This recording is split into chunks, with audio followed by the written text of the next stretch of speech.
Oi, gente, tudo bom? Eu sou a professora Débora Tavares, aqui da Livre Literatura. O vídeo que vocês vão ver daqui a pouco é uma gravação do encontro que a gente teve com a professora Débora Diniz sobre esse livro aqui, que ela está lançando junto com a Ivane Gebara, né, o Esperança Feminista.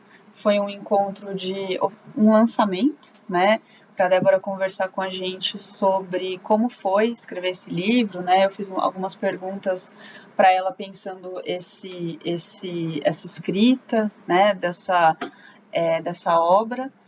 Espero que vocês gostem, né? E aqui na Livre Literatura a gente tem esse espaço do Clube da Livre, em que a gente se encontra para discutir obras contemporâneas, tanto de ficção quanto de não ficção, sem uma pretensa de debate teórico e de precisar ter um acúmulo, é mais mesmo para se encontrar mesmo e compartilhar impressões de leitura, certo? Então é uma alegria muito grande para mim receber vocês aqui nesse formato já, né, no YouTube, gravado, etc e tal. E espero que vocês gostem do bate-papo que rolou, certo? Vejo vocês nos cursos, nos eventos, nas oficinas e por aí. Até mais. E você tem feito esses eventos toda semana, professora, com lançamento? Tenho. Essa semana eu vou fazer 3. Nossa, caramba, que maratona! Mas é tão maravilhoso, Débora, porque é isso que você acabou de dizer. Tem uma coisa ruim que é não estar perto das pessoas, não estar junto, não estar aí, mas eu não poderia estar de jeito nenhum. Então, e por outro lado, eu consigo estar em locais, se eu consigo imaginar como locais, né? A geografia onde as pessoas estão, que eu nunca estaria. Então, esse domingo foi em Tocantins, sábado foi em Tocantins, na quinta-feira foi em Catalão. Olha só. É mágico, né? Marajó. É. Então, alguma coisa me diz também o que é que o livro convoca, porque não é só sobre um livro que a gente está conversando, né? É sobre alguma coisa que essa ideia de esperança pode convocar nesse momento da nossa vida, né? E talvez possa ser alguma coisa que a gente possa conversar junto e eu ouvir vocês, porque eu não tinha ideia disso. Isso está sendo uma surpresa para mim. Uhum. Do Então, alcance, você disse? do alcance, da circulação, de com quem é. São muitos grupos de leitura como o de vocês. Não é a Uhum. formalidade da vida acadêmica, entendeu? Então, é Uhum. a criatividade do mundo encontrando outros laços que não a formalidade das instituições. Isso, a mim, está sendo uma descoberta. É. E aí, eu não sei se a gente já começou? Podemos começar. Sim, começamos de uma maneira bem orgânica, maravilhoso. Eu fico me perguntando, gente, qual é a pergunta que está por trás? Por que esse livro está circulando? Se eu posso fazer a pergunta não sobre ele, mas sobre essa questão. Ele, em 3 semanas, sendo que 2 antes do lançamento, ele esgotou. Ele está indo para a segunda edição. Isso não é comum em livro conceitual no Brasil, não é comum em livro sobre feminismo. Então, o que é que está acontecendo, né? Essa é uma pergunta que eu não tenho a resposta, tá, gente? Eu estou fazendo muito mais nesses encontros, tentando entender quem é que se convoca por meio dele para me permitir me aproximar para conversar. Porque é um convite. O livro, ele é só uma desculpa, né? Dizer, a gente finge que é o livro, mas na verdade são pessoas que estão dizendo em um momento da vida a gente quer se encontrar. Eu com vocês, vocês comigo, vocês entre vocês. E aí eu fico pensando, o que será que pode estar por trás? Primeiro, o título dele, Esperança Feminista, parece que esperança foi uma categoria que, por um lado, eu repito, eu estou pensando, isso não está no livro, tá, gente? Estou pensando alto. Esperança é uma categoria que nós lidamos mal no feminismo, nós lidamos mal nos movimentos sociais, nós lidamos mal na luta política, porque ao mesmo tempo que ela é tão banalizada, a esperança da transformação, de que ela se confunde com algo muito banal, que é o otimismo, e esperança não é o mesmo que otimismo, né? O otimismo é um ato genérico de crença no presente, as coisas vão ser melhor. Esperança é outra coisa, é algo que se pratica, que se exerce, que se encontra, que se constrói. E você tem elementos da realidade para a sua avaliação. O segundo é o ano das nossas vidas, onde nós estamos para essa construção de uma futuridade que toca que prática nós vamos circular no presente. Porque o combo esperança feminista, ele poderia ser contra nós, porque de uma perspectiva crítica, toda esperança tem que ser feminista, senão ela é uma falsa esperança, né? Porque ela não inclui uma igualdade, ela não inclui justiça de gênero, mas assim nomeá-la é a convocação de uma forma de exercê-la. Esses são alguns elementos teóricos que eu imagino.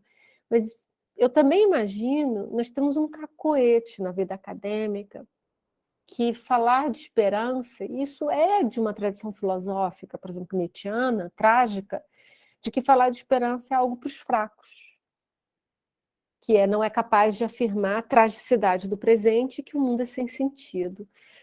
A ausência de sentido, ela pode ser até uma capacidade de compreensão do real, mas nós precisamos mover sentidos para sobreviver. Que o acaso é o que nos rege, eu sou capaz de racionalmente, razoavelmente seguir essa tese. Mas eu não sou capaz de sobreviver nessa tese, porque ela é uma tese destrutiva. E nós estamos em um tempo em que os afetos que circulam são afetos destrutivos, como o medo, como a solidão, como o desalento, o desamparo. E aí, ao falar, convocar isso que só se exerce na coletividade, como a esperança feminista, é uma convocação para afugentar essas formas de isolamento que nós estamos vivendo. E, por último, eu arriscaria que nós estamos em um tempo que nós circulamos essa convocação ética de dizer precisamos de formas de encontro, como são vocês hoje. Pessoas do Pará, do interior de São Paulo, de Porto Alegre, pessoas que talvez não se conheçam de carne e osso e que digam, a gente precisa pensar melhor, pensar. A gente precisa parar e elaborar o que está acontecendo na nossa vida melhor. E esse livro, ao ser feito com a Ivone e eu, é uma materialidade de um encontro que seria um pouco impensável no mundo das formalidades, das formas com que vivemos. Ela é uma teóloga católica. Eu sou não sei se posso me descrever, uma feminista laica, né? Uma acadêmica laica. Então, ele pode apresentar essa evidência das possibilidades de diálogo, que nós não escondemos o agonístico das nossas vidas, nós temos diferenças, nós não precisamos temer as diferenças. A luta por direitos humanos, a luta democrática, ela não precisa ser por apagar nossas diferenças ou buscar unidade. Não é esse o caminho. Mas ela não precisa... Ela tem que abraçar a diversidade, e dessa diversidade sair com a possibilidade de criatividade sobre o exercício de uma futuridade possível, né? É assim que, nesse momento, eu tendo a imaginar por quê. Por quê? Por quê? Se, ao mesmo tempo, há quem me diga que feminismo é uma palavra ofensiva, uma palavra perigosa de se apresentar, mas porque esse livro estaria circulando, né? Nossa, isso é uma coisa que eu sempre conversei muito em espaço de educação popular, né? Porque eu dava aula num cursinho popular lá na USP, né? E a gente sempre conversava aonde que vai alcançar o nosso feminismo para além do movimento estudantil, para a terceirizada do prédio, para as nossas mães, para as nossas avós, para as nossas tias, né? Então, eu fiquei pensando muito em como que tem muitos pontos, né? E falando de cruzar caminhos, etc., vários caminhos não se cruzariam, de muitas de nós que estamos aqui, né? E como que encontrar esse ponto de contato, talvez pelo contexto histórico que a gente está inserida agora, né? Mas como que isso também ajuda a colocar em prática, né? Muita coisa que está no livro são teorias e são palavras, etc. e tal, mas eu achei muito bonito ver o percurso, né? Seu e da Ivone de tocar coisas que provavelmente não se encontrariam em outras condições, né? Como é que foi isso para vocês, essa aproximação? Até mesmo de escolher, né, assuntos, né, que fossem chegar no livro e tudo mais. Há uma história concreta, factual, de como Ivone e eu nos encontramos, mas eu acho que há uma história que cruza a nossa geração, que inclusive imagino o encontro de vocês, né? Nós somos sobreviventes de um tempo histórico, geracional, nós somos sobreviventes, cada um com diferentes cicatrizes dessa sobrevivência do que foi e do que ainda continua sendo a pandemia e do que é esse desalento que nós vivemos com as forças políticas que nos governam, né? A depender de como cada um de vocês qualifica isso, eles são intensos para as nossas vidas. Então, como sobreviventes, nos restou, especialmente no primeiro ano da pandemia, eu diria que é aí onde surge o encontro concreto com Ivone, tatear formas de reencontrarmos. Porque isso aqui são exercícios de encontro. Esse aqui é um trabalho amoroso, né, gente? O que nós estamos fazendo nesse momento, ele é um trabalho intelectual, ele é um trabalho de pensamento, mas ele é um trabalho amoroso. De dedicar tempo, de dedicar leitura, de vir no dia, de chegar no horário, de se encontrar, de cultivar umas às outras. Esse é um trabalho amoroso. E nós nos vimos nesse desamparo, assim eu entendo, nesse desalento, usando num sentido pleno do que foi a pandemia, uma pandemia que nos mata pela falta de alento e o desalento ao qual nós fomos abandonadas, né? E testemunhamos esse desalento com muito mais intensidade em outras vidas do que nas nossas que sobrevivemos. Alguns viveram o desalento junto com o luto. Nós passamos a imaginar formas de nos reencontrarmos. Talvez tenha sido uma das maiores evidências do quanto nós queremos a vida gregária, de quanto nós queremos umas às outras, foram as formas que nós passamos a usar a tecnologia, que nós passamos a ter disponibilidade para os encontros. E aí foi isso, era um encontro, um exemplo concreto, era um encontro sobre mulheres de fé e mulheres laicas, feminismo laico, sobre como pensar que não ia ter novo normal, que novo possível seria esse.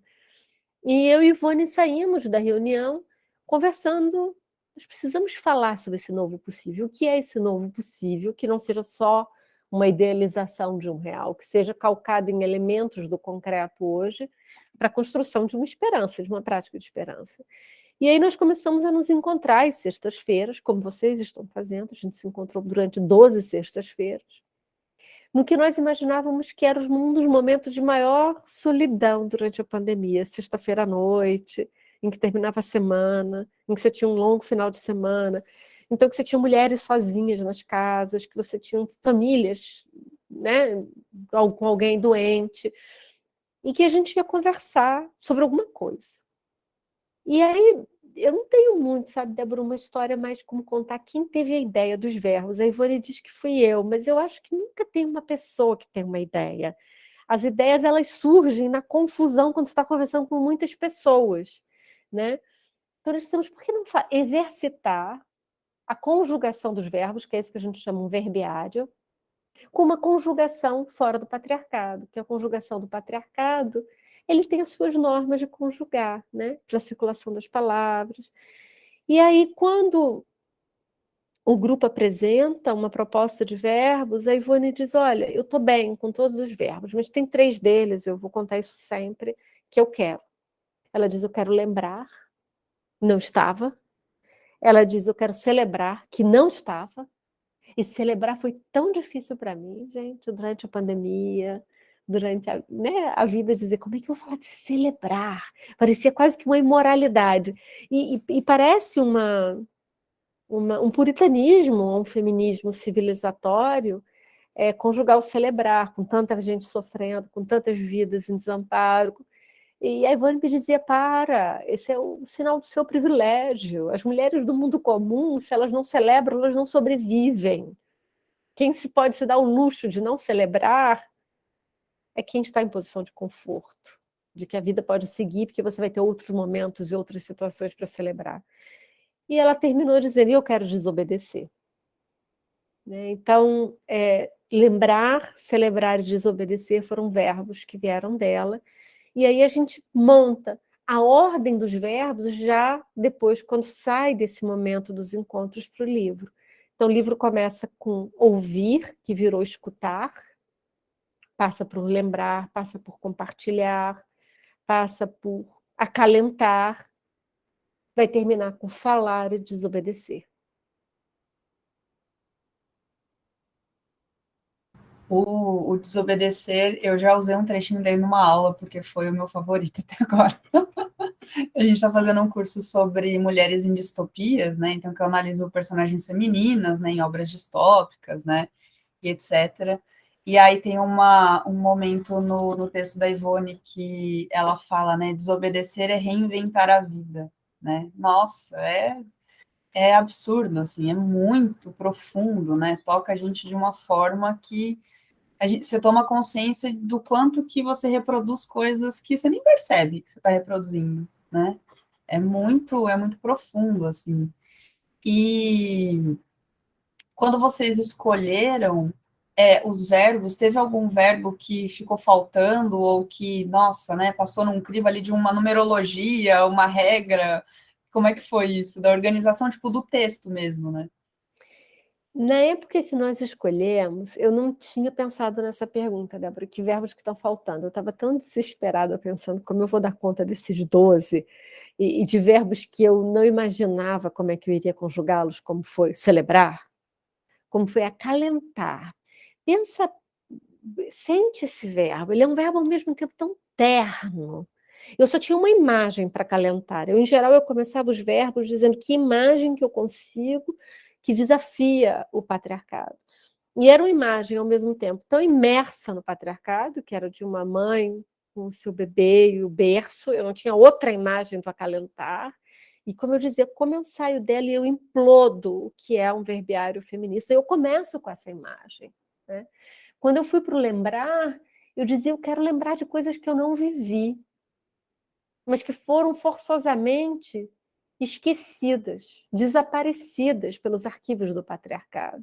Então, eu conto uma história de uma tia-avó que, nos anos 20, era da zona da Mata de Alagoas, e que eu era criança, adolescente, até adolescente eu ouvia essa história, e que ora me contavam que ela havia se suicidado, ora me contavam que ela havia sido envenenada, porque ela tinha engravidado aos 13, 14, 15 anos.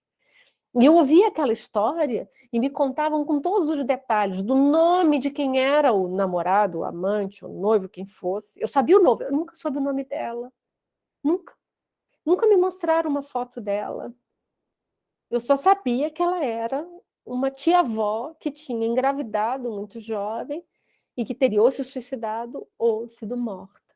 Então, essa era uma imagem que eu queria lembrar, e eu não tinha fragmentos da realidade. Os velhos que tinham vivido isso já morreram, não há arquivo sobre ela, e eu sabia o nome do matador, ou o nome de quem foi o que fez as promessas de amor a ela e que sobreviveu.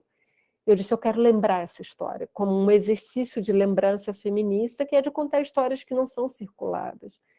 Quando eu fui para celebrar, dizia, mas como que eu vou conjugar celebrar, né? Então, foram assim. Então, eu precisava de uma imagem, eu precisava de pensar como eu ia construí-la. E essa pergunta que você acabou de me fazer foi me feita pela primeira vez no sábado. Disseram, que verbo que ficou de fora? E eu fui pega assim, sabe? Eu olhei, eu não sei, agora eu já sei. Eu tenho uma que eu desesperadamente queria e não esteve, que era encontrar. Encontrar é um verbo tão importante, né? Eu não sei por onde eu conjugaria, eu não sei por onde eu construiria, mas é o que eu estou vivendo nesse momento. E que são também a interpelação das pessoas a mim. É dizer, eu quero encontrar, eu quero estar com. É, como isso é importante para a transformação? A gente não faz transformação sozinha.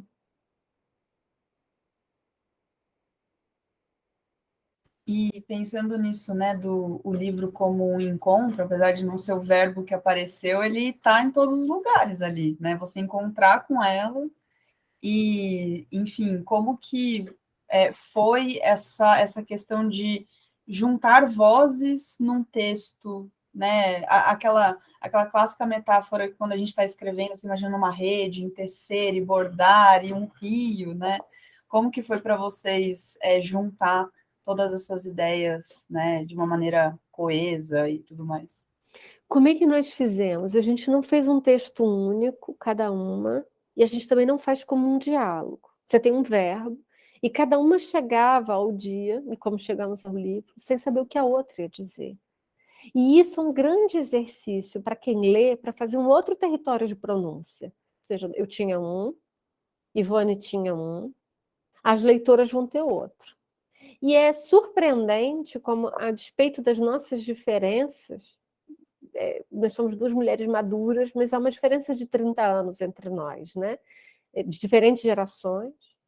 E nós duas vivemos essa experiência de desterro de formas diferentes, em gerações diferentes, quando Ivone é mandada para o castigo na Bélgica e é obrigada a ficar em silêncio. Eu nunca fui obrigada a silenciar, mas eu não posso aparecer. Nós tínhamos um atravessamento das nossas vidas muito parecidas, com uma distância grande por razões diferentes, muito embora todas vinculadas ao patriarcado. O dela ao patriarcado religioso e o meu ao patriarcado fanático. Então, nós tínhamos esse território de encontro que era a operação do fanatismo no patriarcado. O patriarcado ele vai desde coisas que podem ser singelas da vida cotidiana, sobre quem lava a louça, quem brinca de boneca, até coisas absurdas, como o feminicídio. Esse é o espectro no patriarcado, né? E ao falar que o patriarcado está entre nós não estamos acusando todos os homens de assediadores ou de feminicidas. Estamos dizendo que o patriarcado opera por um fanatismo, em que ele tem operações violentas, mas ele tem uma insistência e uma persistência nas suas práticas. E que ela normaliza, se faz senso comum. E aí a nossa dificuldade de fazer perguntas. Né? Perguntar é um exercício ético dificílimo para qualquer uma de nós, porque nós somos colonizadas, desimaginadas sobre outras formas possíveis de se viver. Então, quando nós chegamos no ouvir, que foi o primeiro verbo, sem combinar, as duas tinham transformado o ouvir em escutar. E aquilo foi surpreendente. Como duas mulheres tão parecidas no que se encontram no mundo, num território de pronúncia que é o feminismo, mas em formas de pronúncia tão diversas quanto a fé e fora da fé, nós tínhamos transformado o ouvir em escutar e por caminhos diferentes. Quando nós chegamos em acalentar, Ivone transformou em acariciar. E ela começa a reunião, ela dizendo assim: eu quero saber que brincadeira é essa que você fez comigo, com uma velha freira, de botar o verbo acariciar. Eu disse, mas não tem verbo acariciar aqui, tem acalentar. Ela disse, acabou, eu me confundi, vai saber por que lá eu me confundi com acariciar, mas eu vou enfrentar acariciar. E é um espetáculo que ela faz, talvez eu diria um dos capítulos mais lindos do livro, é o passeio que ela vai fazer para acariciar dentro do feminismo com as palavras acariciantes que o feminismo pode ter. E quando nós vamos para o desobedecer, né? Eu conheci a Ivone pela entrevista das Páginas Amarelas, em que ela dá a Veja, uma revista nos anos 90, que circulava muito, da qual ela levava um castigo, mas eu sabia muito poucos detalhes sobre o que tinha acontecido com ela. E ela conta que, quando ela recebe o castigo e é obrigada a voltar a estudar, porque dizem a ela, você está falando besteira porque você é uma tola, ela diz, ok, é uma abelhinha que está incomodando os zangões. E eu sou uma abelhinha. Então, vocês vão ver essa alegoria da abelha no capítulo Imaginar, para mim. Eu trago ela como se fosse um elemento aleatório de dizer, eu consigo saber como é que as abelhas produzem mel, mas eu não sei muito mais do que isso. Né? Eu repito o que me dizem, assim são muitas das nossas verdades. Umas são científicas, outras são do senso comum.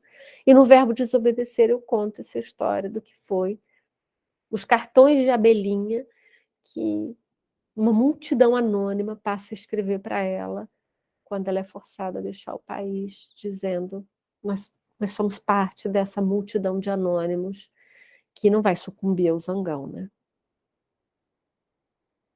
E é muito potente a metáfora que você usa do verbiário, né? Primeiro que é uma palavra que não existe, né? E como que esse encontro que vocês têm no texto, ele começa a traçar um caminho de uma coisa que ela não existe ainda. E como que a gente precisa, né? É que eu volto o tempo todo, né? O desobedecer é reinventar a vida. Como que não é reproduzindo as normas, não é quebrando pequenas regras, é literalmente indo por uma outra via, né? Então, A, nossa, re- a resposta que eu te daria para que não seja uma fórmula é que as pessoas nos perguntam o que é esperança feminista. O livro não responde, porque ele não pode responder, porque ele tem que ser uma praxis cujo exercício para nós é numa alegoria com o verbo como um elemento necessário para toda oração e para toda ação.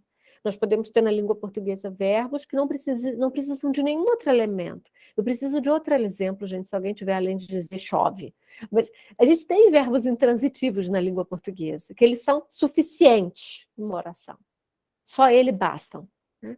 Mas o verbo, ele é o elemento da ação de uma oração. Não há uma oração completa sem verbo. Então, como é que nós imaginamos que nós praticaríamos essa pedagogia feminista para uma prática de transformação e de esperança? Então, nós não temos uma fórmula, nós temos exercícios de prática.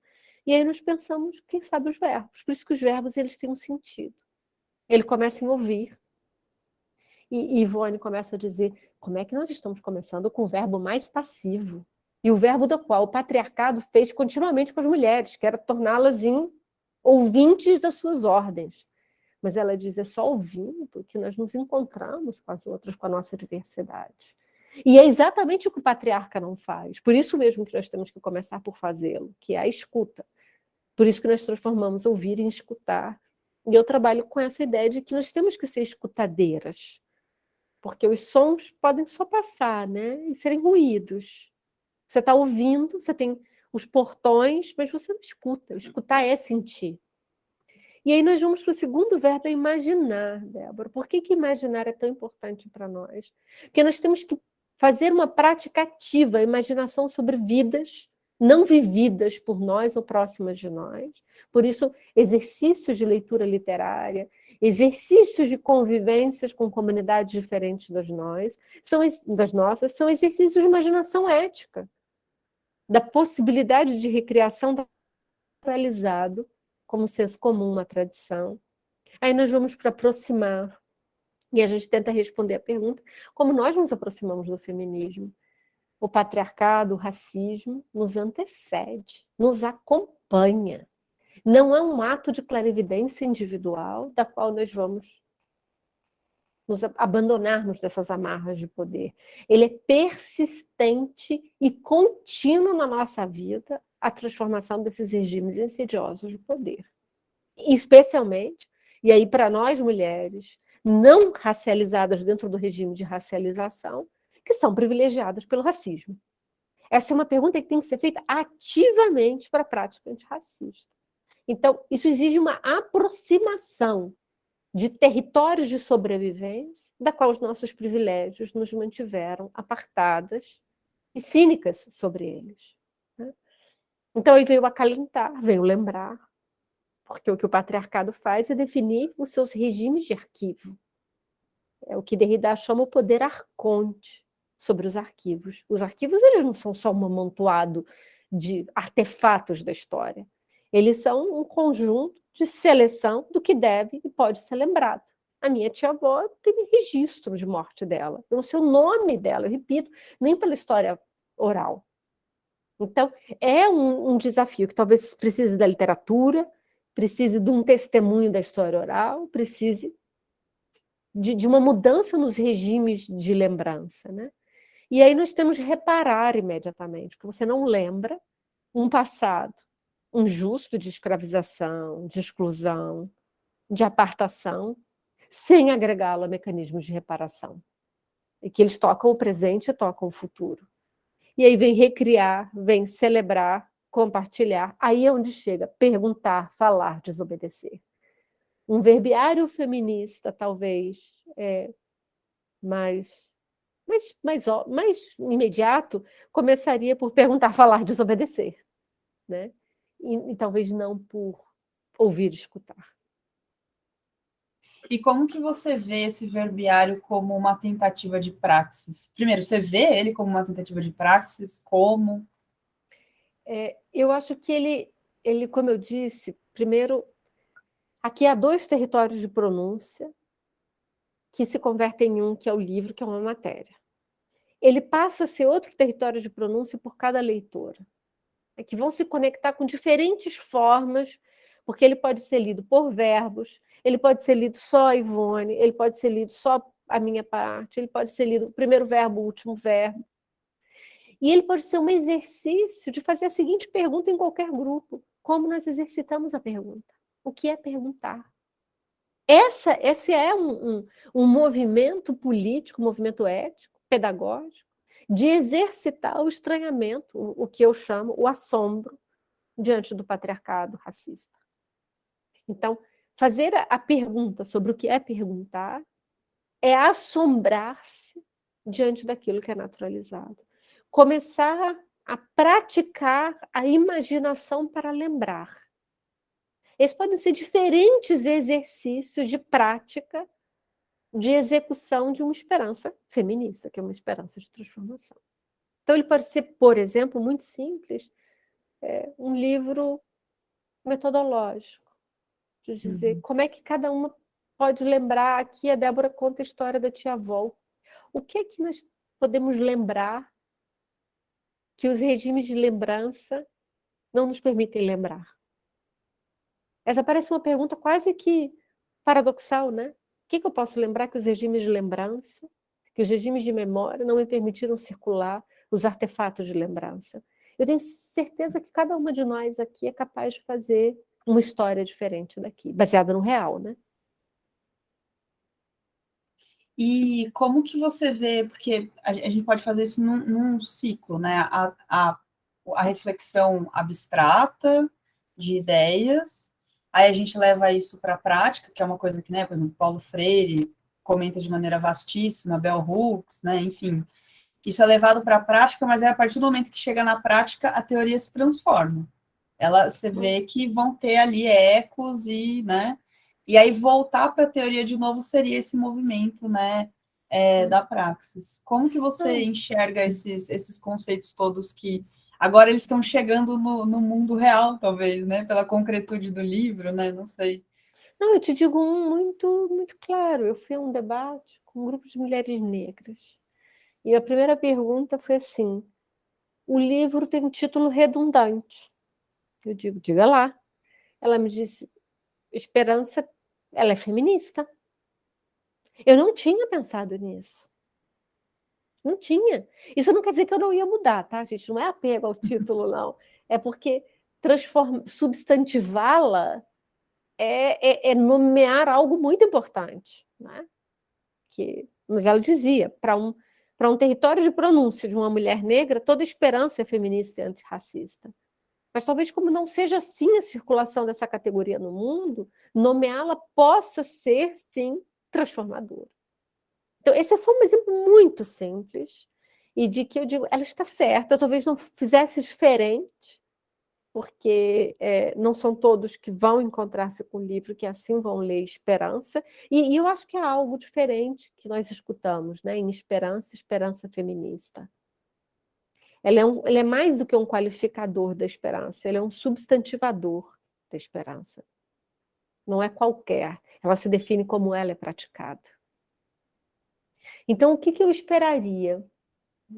Que voltasse para a teoria, né? Que vá ao real e volte para a teoria. Primeiro, que seja possível nos mostrar, talvez dois elementos, eu diria. O assombro, que todas nós já vivemos, ao patriarcado, ao racismo, ao capacitismo, todas já vivemos. Cada uma, a depender dos corpos que habita, dos territórios de existência que sobrevive, dos regimes de aparição ao qual são confrontados, se defrontam com diferentes fúrias em resposta a essa força.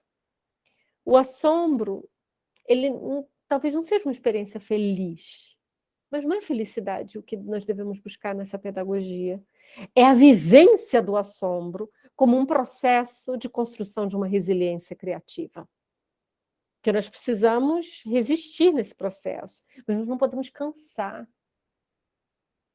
Nós vivemos uma geração, todas nós, um tempo geracional, de que a narrativa oferecida a nós pelo desalento é a do cansaço, é do adoecimento, é do desamparo.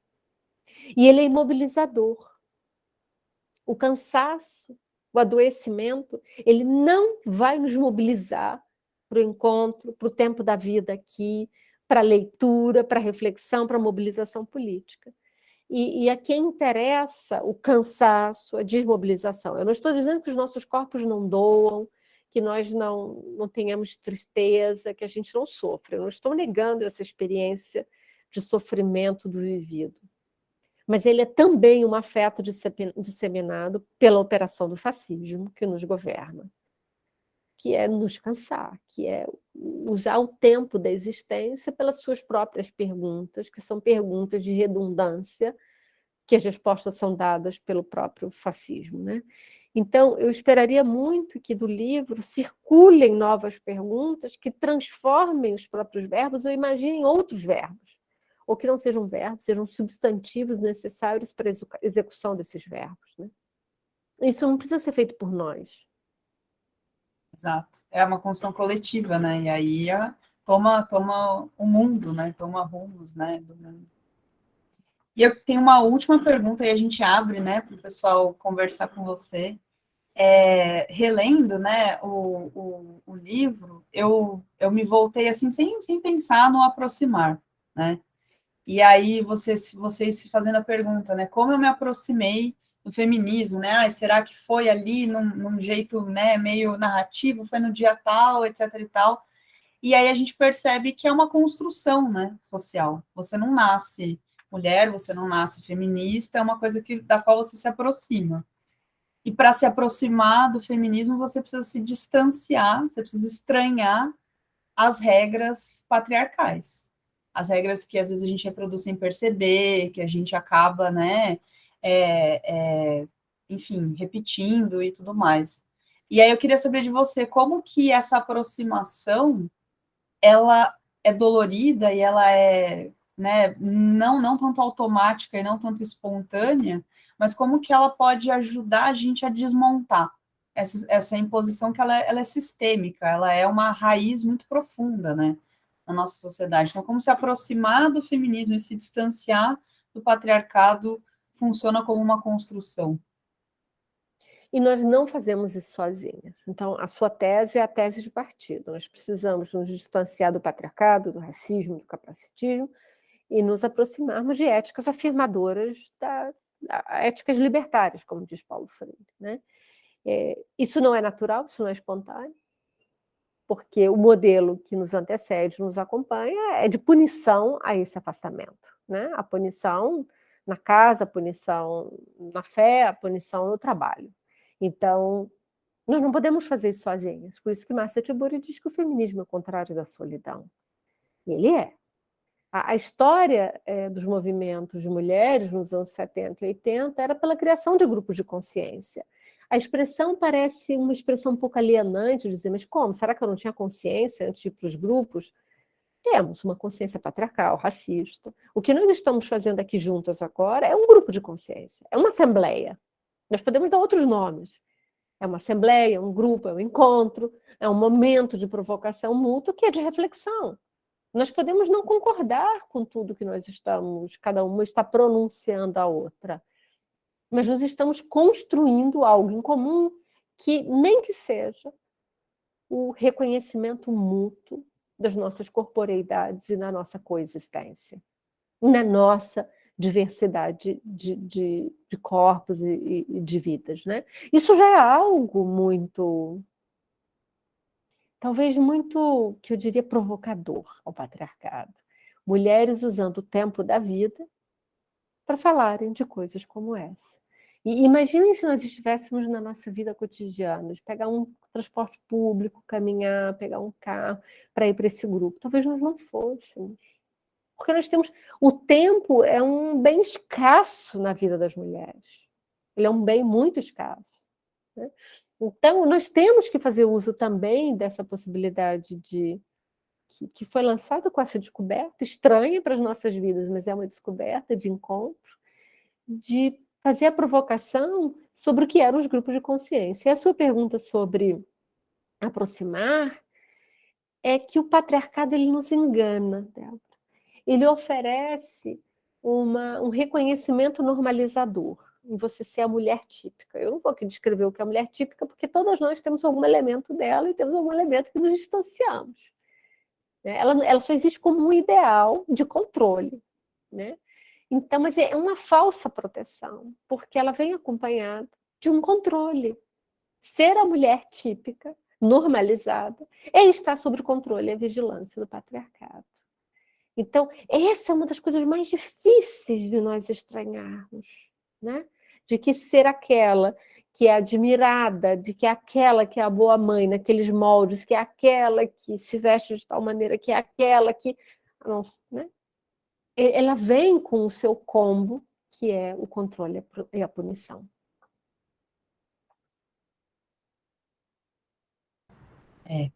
É muito profundo, né? É muito invisível, aquele iceberg, né, que a gente vê das violências, às vezes umas muito gritantes, outras muito só vai perceber anos e anos depois, né? Talvez com muita terapia, com muita conversa, né? Enfim, é muito profundo. E antes de passar para as suas colegas, e não tem problema que a gente descubra anos e anos depois, porque é assim. Para nós conseguirmos descobrir anos e anos depois, é porque muitas mulheres estão fazendo desobediências, rupturas antes de nós. Uma pergunta muito perversa que o patriarcado faz às mulheres sozinhas é dizer: se vocês acham tão ruim o patriarcado, por que vocês não educam seus filhos de uma maneira diferente? Porque não se transforma sozinha a socialização das crianças. Essa criança sai daqui, ela vai para uma escola que tem um modelo de reunião de pais, de onde está seu pai e sua mãe, dia das mães, dia dos pais, e claro, vocês podem dar um monte de exemplos. Ela vai para a igreja, ela vai para a família. A criação de crianças não é uma ilha, é uma aldeia. É de uma circulação dessa criança. Então, essa mulher, ela não é a transformação do patriarcado, a transformação do racismo, ela não se dá por heroínas. A personagem da heroína, ela tem que ser apagada do nosso horizonte de possibilidades. Ela tem que vir por um encontro de possibilidades de imaginação de formas diferentes da reprodução social da vida, né? Exato. Gente, aproveitem, levantem a mão, façam perguntas, coloquem pergunta no chat. É isso, temos mais alguns minutinhos aí com a Débora. Deixa eu ver se tem alguma coisa aqui. Fiquem à vontade, por favor, aproveitem.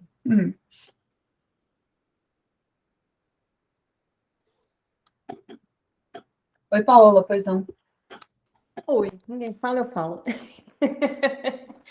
Não, eu fiquei muito presa ainda na sua primeira fala de você dizer, eu ainda não sei o que está fazendo as pessoas lerem esse livro, né? Aí eu fiquei pensando em alguns outros títulos não acadêmicos necessariamente, né? E normalmente eles vêm em um tom de mais militância, não que o nosso não seja, o Esperança não seja, mas num tom mais imperativo, talvez, né? O feminismo é para todo mundo. Quem tem medo, mais aponta, né? Quem tem medo do feminismo negro, ou sejamos todos feministas, ou com um tom de manual, né? Para educar crianças feministas, por exemplo, alguns exemplos. Né? E eu acho que a potência do Esperança Feminista está justamente em não trazer esse como. Né? Acho que se a esperança está implícito que há espaço, que há possibilidade e acho que talvez que haja necessidade para essa construção coletiva. Eu fiquei pensando um pouco sobre essa fala, assim, enfim.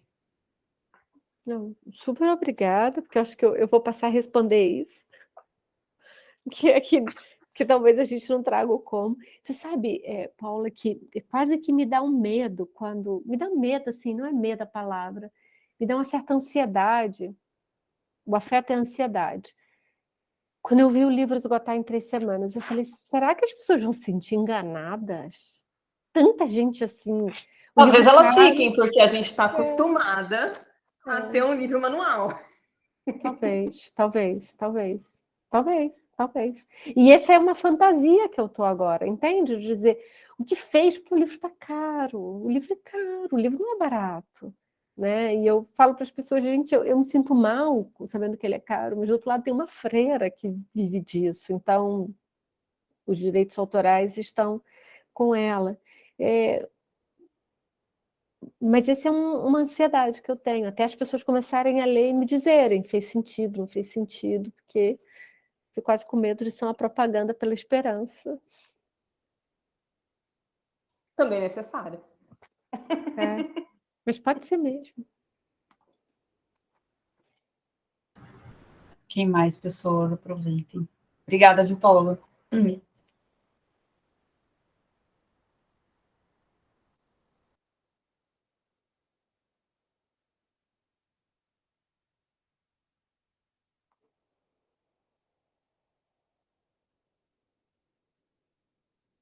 Ai, gente, por favor, vai. Estamos em poucas. Vai, É. Sandra. Eu sabia que ia ser você, Sandra. Vai.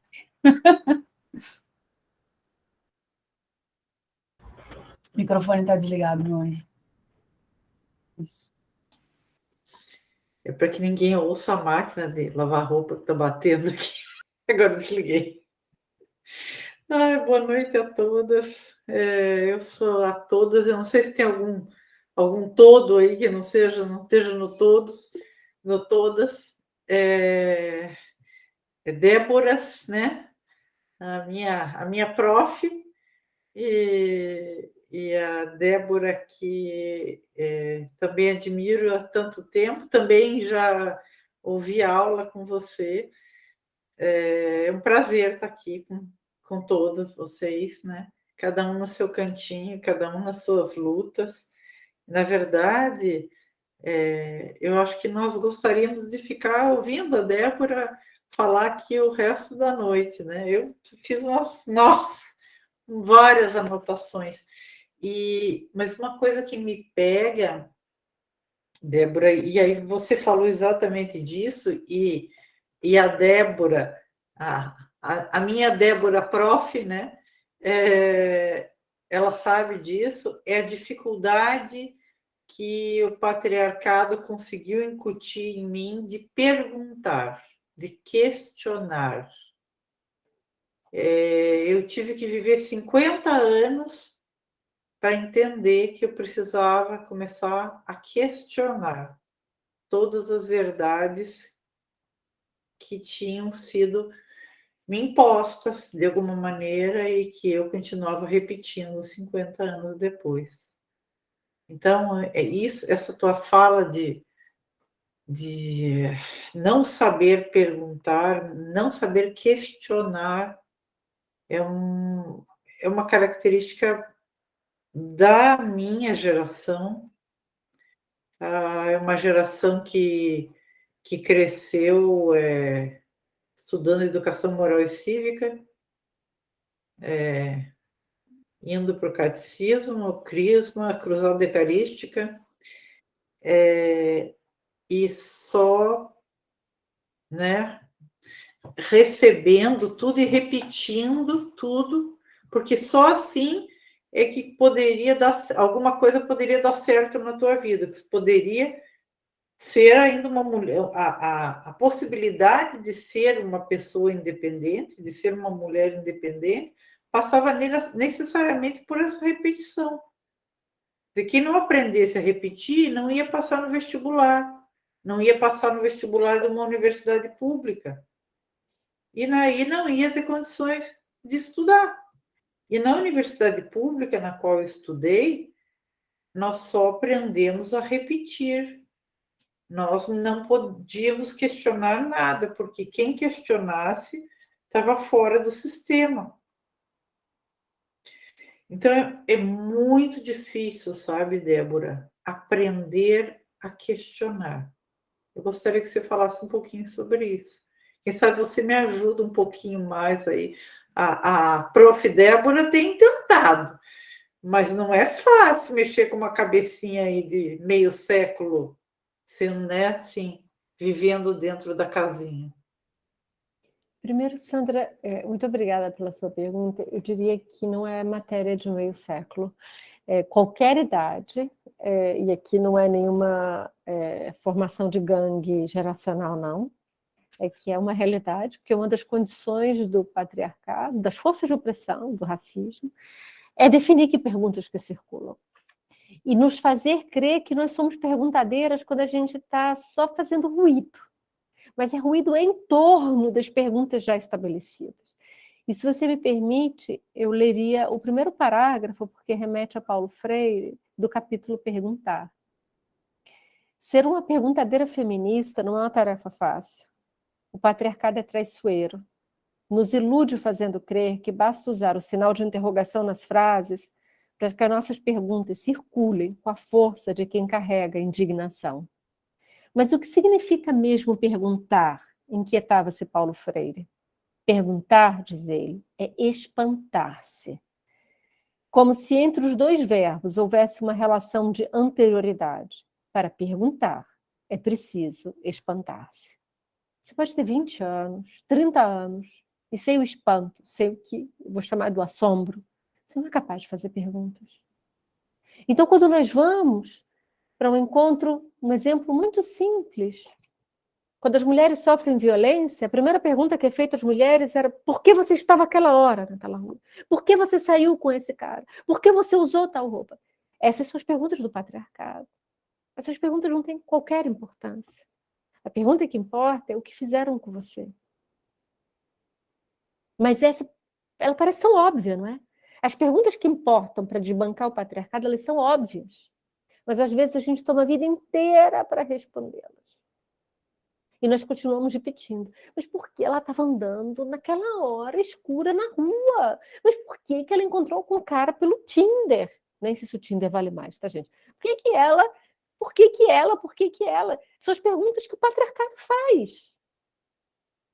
E ela vai encontrar essas perguntas na delegacia, na casa, no sistema de saúde. E nós somos reprodutores dessas perguntas. Então, eu diria, Sandra, que não é uma matéria de idade, é uma matéria de deseducação do patriarcado. Nós precisamos de uma má educação sobre o patriarcado.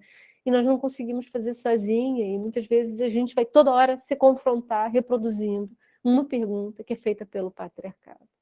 E às vezes, se isso te servir de consolo, eu arrisco dizer que a gente passa a vida inteira, não sei qual é a nossa vida inteira, dizem que a nossa expectativa de vida está aos 90, para fazer 1, 2, 3 perguntas ao patriarcado. O resto a gente está repetindo.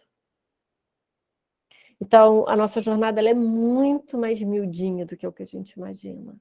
Agora, por que nós precisamos das outras mulheres? Porque a gente aprende uma com as outras. Por isso que a gente precisa ouvir tanto. Porque outras estão fazendo outras perguntas, estão se espantando de outro jeito. Perguntar não é o verbo, não é o ponto de interrogação numa oração. É uma experiência existencial de espanto. Muito obrigada. Oi, Simone, pois não? Oi. Então, na verdade, eu quero fazer... Oi, Déboras e meninas. Eu quero fazer eco aí a fala da Sandra, né? Também sou meio século aí nessa encarnação.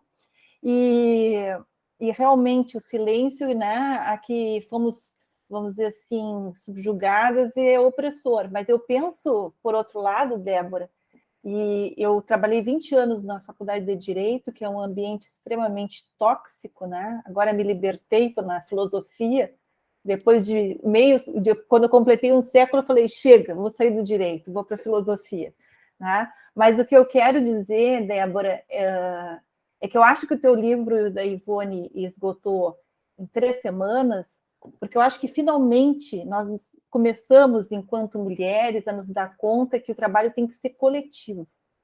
Né? Tem uma antropóloga que eu gosto muito, que é a Vena Das, que ela diz, a gente tem que cuidar no ordinário, no cotidiano, não no extraordinário. Tá? Então, ele tem que ser miudinho, dia a dia, no cotidiano, vencendo as barreiras, os gritos, né? Os estereótipos, mas tem que ser coletivo. É só assim que a gente tem voz e garante voz a outras que, às vezes, não têm nenhuma oportunidade. Então, assim, esse momento, para mim, aqui é muito importante, né? Porque eu sou muito fã das 2 Déboras, Ah, e agradeço essa oportunidade, que é uma oportunidade também de resistência e de resiliência, né? Para nós não desistirmos jamais, nem por nós, nem por todas as outras, né, que vêm conosco ou depois de nós. É isso. Muito obrigada, Simone. Você fez uma coisa super bonita no final, que você faz um verbo, você transformou ele em reflexivo, que eu nem sei se existe na língua portuguesa, desistir-nos, mas ele tem que ser conjugado assim. Esse é um exemplo de uma prática ética que passa pelas palavras. Ela passa pela conjugação, pela forma como nós pronunciamos a circulação das palavras, né? Porque é por onde nós nos provocamos, além da copresença, além do testemunho. Mas eu diria que, se eu pudesse responder usando suas palavras, esse é um livro sobre nós não nos desistirmos mutuamente e nem desistirmos do feminismo como uma ética de uma convivência com melhores valores para a nossa vida em comum. Né? Quais são eles? Nós podemos concordar com alguns, que eu acho que nós não teríamos problemas em concordar, e como vivê-lo, ele tem que ser aberto à permanente diversidade e criação.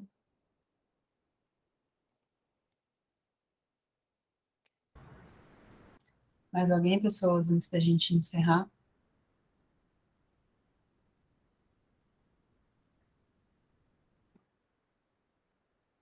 É isso? Certeza? Ó, hein? Mas já? Tem mais um tempinho da agenda da Débora é cheia, gente? Bom, Vocês estão achando o quê? Não, é um prazer, preciso gente. parar mesmo? A gente pode marcar quando vocês lerem, a gente conversar. A Débora tem meu contato, eu volto aqui. É um prazer enorme para mim. Então, hoje quase que eu fiz Paola como para dizer assim, ó, eu já estou avisando a vocês, se o livro não for o que vocês estão esperando, eu já avisei hoje. Mas, se ele for, eu volto para ouvir o que, sei, como chegou em vocês e por onde a gente pode se movimentar juntas. Eu posso fazer só um comentário? Claro. Bom, também, né, mais uma vez, agradecer essas duas Déboras incríveis aí. Mas na sexta-feira eu participei de uma mesa redonda que tratava de uma pesquisa de uma antropóloga que fez uma pesquisa no sistema prisional, e uma pesquisa com mulheres. E entre muitas, ela fez falou do livro, depois nós discutimos o livro dela, e o que me espantou, sabe, Déboras, ela estava comentando a percepção dela que mesmo as mulheres encarceradas, elas têm que ser boas moças, porque se elas não forem boas moças, elas não conseguem sair antes da condição de encarceradas. Então, ficou 18 meses fazendo entrevistas.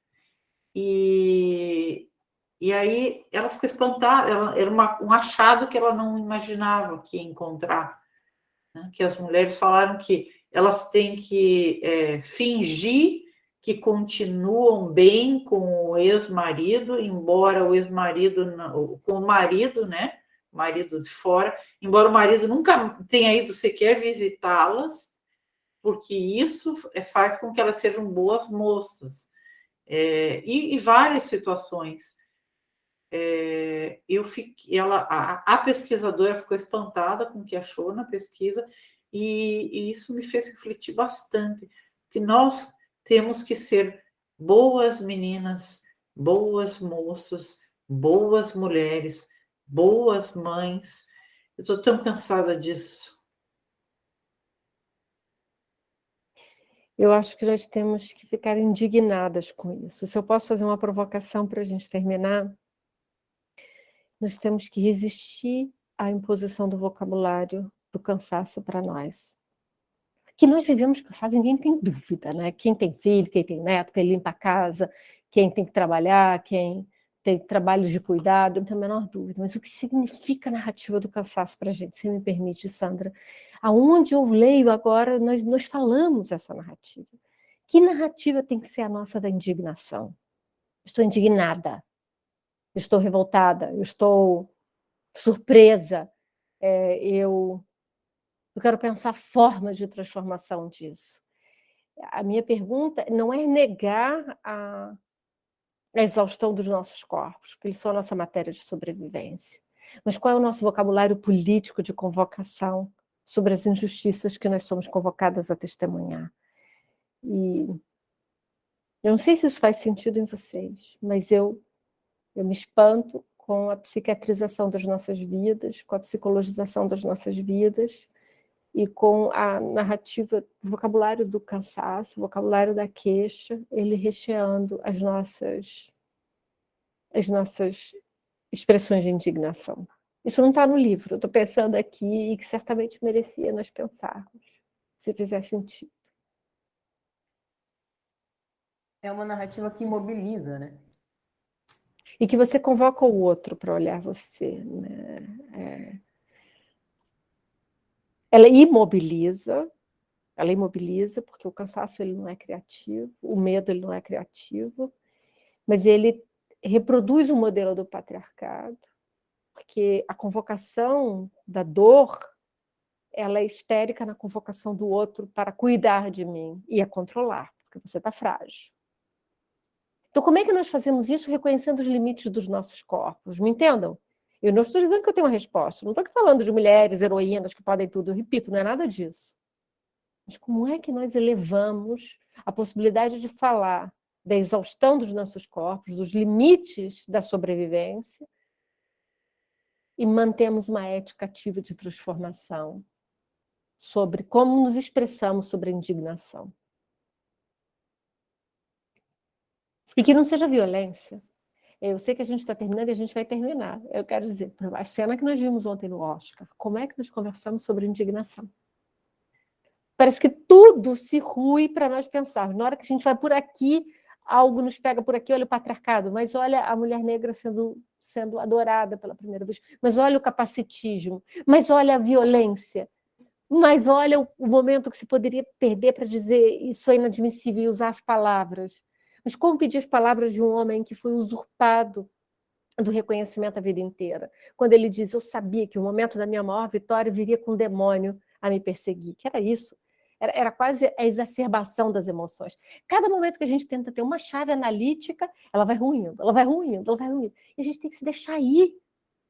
E não ter uma chave fácil de dizer é o patriarcado operando, é o racismo operando. Não! É uma multiplicidade de coisas ao mesmo tempo e que nós precisamos olhar e dizer, tem alguma afirmação que nós queremos? É da não violência?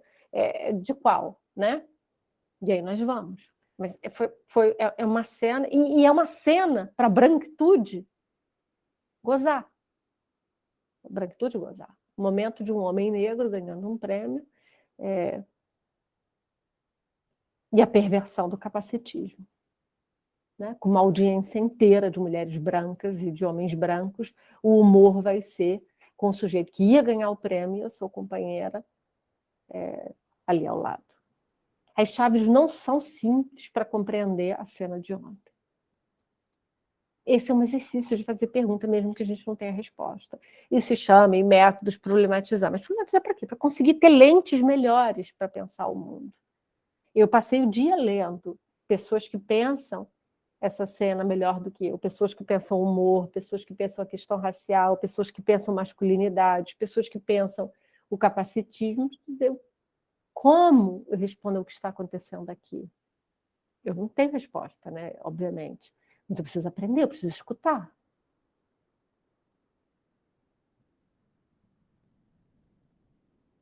Sim? Muito obrigada, Débora. Que honra, de verdade. Muito obrigada pelo seu tempo, pela sua inteligência, pela sua escrita. Meninas, alunas queridas, colegas, amigas, muito, muito obrigada. A gente se encontra de novo, tá? Eu vou pensar aqui as datas todas para voltar o texto à prática, certo? Quero encontro de novo. Tchau. Tchau. Boa noite. Boa noite. É Obrigada. um prazer, Débora. Beijo. Obrigada. Tchau.